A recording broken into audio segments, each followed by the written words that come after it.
की, जहां पर 3 सीटें हैं और तीनों ही सीटें कांग्रेस के हाथ में है। तो क्या कहेंगे कि इस बार किसका दांव लगने वाला है?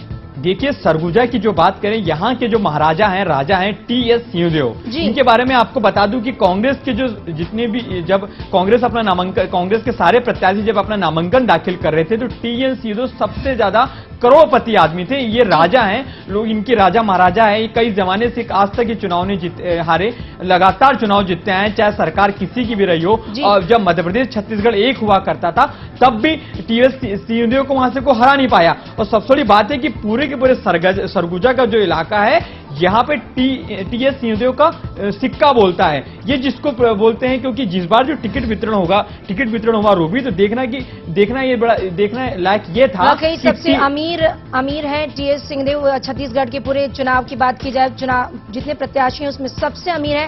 हालांकि जब उनसे बात की जाती है तो वो कहते हैं कि केवल पत्थर बचा हुआ है और इसकी कोई कीमत नहीं है। प्रदीप, बात करें अगर सरगुजा की, बात करें अगर बालौदा बाजार की, तो बालौदा बाजार में भी 4 सीटें हैं, जिसमें 1 बीजेपी और 3 कांग्रेस के हाथ में। तो क्या कहेंगे, इस बार बीजेपी अपनी कोशिश में कितनी कामयाब होगी, क्योंकि कांग्रेस के पास 3 सीटें ऑलरेडी बनी हुई हैं? देखिए रूबी, मैं वही जिक्र कर रहा था कि ये जो हम अभी सरगुजा की बात कर रहे हैं, बालौदा बाजार की बात कर रहे हैं, ये दोनों ही सीट बीजेपी के लिए, ये दोनों ही जो जिले आते हैं, ये दोनों ही जो इलाके हैं, यहाँ की जितने भी विधानसभा सीट है, ये बीजेपी के लिए हमेशा चुनौती रही है। क्योंकि जो बालौदा बाजार की हम बात करेंगे, कसडोल से सिंघानिया जी है, राजकुमार सिंघानिया, जो छत्तीसगढ़ में इस बार राहुल गांधी फार्मूले की जो धज्जियां उड़ी है, ये कसडोल से तो उड़ी है। राजकुमार सिंघानिया को इस बार टिकट नहीं मिलना चाहिए था, लेकिन फिर भी इनको इस बार टिकट मिल गया है, क्योंकि राजकुमार सिंघानिया बेसिकली बिजनेसमैन है, और ये यहाँ पे चुनाव लड़ते रहे, और ये कहा जाता है, बीजेपी आरोप लगाते आई है, ये पैसे के दम पे यहाँ पे चुनाव जीतते रहे। लेकिन कांग्रेस ने इस बार फिर से दांव खेला है। लेकिन जो वहां के राजनीतिक समीकरण बताते हैं, पिछले जो दो चुनाव की हम बात करेंगे रूबी,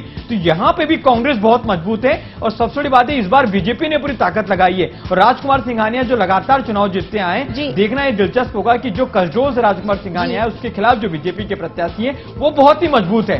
तो रमन सिंह ने इस बार पूरी ताकत लगाई है कि बलौदा बाजार रमन सिंह ने यहाँ पर पूरी ताकत लगाई है कि यहाँ पर बालौदा बाजार में जो 3 कांग्रेस की जो सीटें हैं, वो 4 सीटें हैं, जिनमें 1 ही बीजेपी के पास है। पूरी जुगत लगा रखी है कि इस बार 1 के बजाय कम से कम 2 या 3 या सभी सीटों पर कब्जा किया जा सके।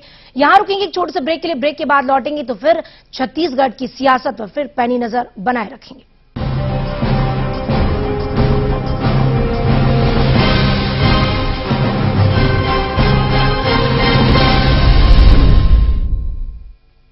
बहत्तर विधानसभा क्षेत्र, 72 रिपोर्टर, सैकड़ों निगाहें,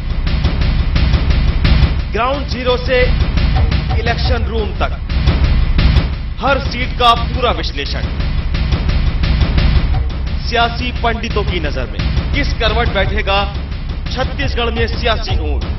दूसरे चरण का चुनावी महाकवरेज, दिन भर सिर्फ खबर भारती। नमस्कार, राजनीति लाइव में आपका बहुत स्वागत है। आपके साथ मैं हूं अमित तिवारी। साल बदला पर हाल नहीं बदला। डेमोक्रेसी में एक बहुत नुकसान करने वाली है। नरेंद्र मोदी जी को पब्लिसिटी के लिए अमेरिका की एजेंसी को पैसे देने पड़ते हैं। राहुल का ये दौरा क्या गुल खिला, सरकारें भी उखाड़ के फेंक दी गई हैं। परिवर्तन यात्रा कांग्रेस ने क्यों बंद कर दी? मोदी ने पैर छू भी लिए, आडवाणी ने नजरें भी अलग रखी। दिग्विजय सिंह के लिए दरवाजे बंद हो गए।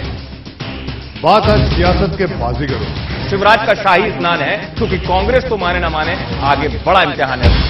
राजनीति लाइव, सोमवार से शुक्रवार रात 8 बजे, सिर्फ खबर भारती पर।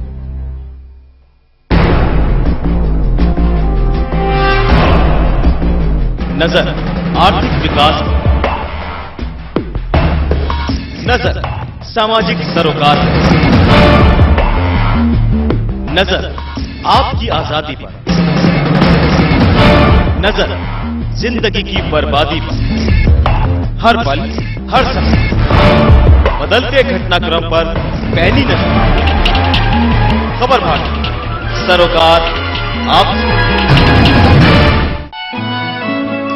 चलो कि भूल कर नाकामियां सभी अपनी, चलो कि सारा जहां इंतजार करता है। उठो कि कल के लिए रास्ता बनाना है, उठो कि मंजिलों के पार हमको जाना है।